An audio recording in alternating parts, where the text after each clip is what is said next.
আইন বিচার ও সংসদ বিষয়ক উপদেষ্টা আসিফ নজরুল বলেছেন, জাতীয় সংসদ নির্বাচন বিলম্বিত করার কোনো ইস্যু নেই। নির্বাচন অবশ্যই অনুষ্ঠিত হবে। উৎসবমুখর পরিবেশ সৃষ্টির জন্য যা যা করা দরকার করা হবে। সকালে রাজশাহী চিফ জুডিশিয়াল ম্যাজিস্ট্রেট আদালত ভবনের লিগ্যাল এইড অফিসে বিচারকদের সঙ্গে মতবিনিময় শেষে সাংবাদিকদের প্রশ্নের জবাবে তিনি এসব কথা বলেন। আসিফ নজরুল বলেন, জাতীয় সংসদ নির্বাচন নিয়ে শঙ্কার কোনো কারণ নেই।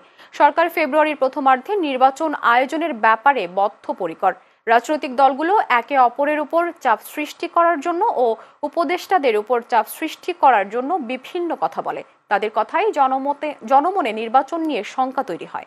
বাংলাদেশের সাধারণ মানুষ অধীর আগ্রহে নির্বাচনের জন্য অপেক্ষা করছে, কারণ আপনারা দেখেন যে নির্বাচন অনেক দেরি আছে। অলরেডি আমি যেখানে যাই দেখছি, পোস্টার দেখতে পাচ্ছি, মানুষের মধ্যে অত্যন্ত একটা উৎসাহ উদ্দীপনার সৃষ্টি হয়েছে।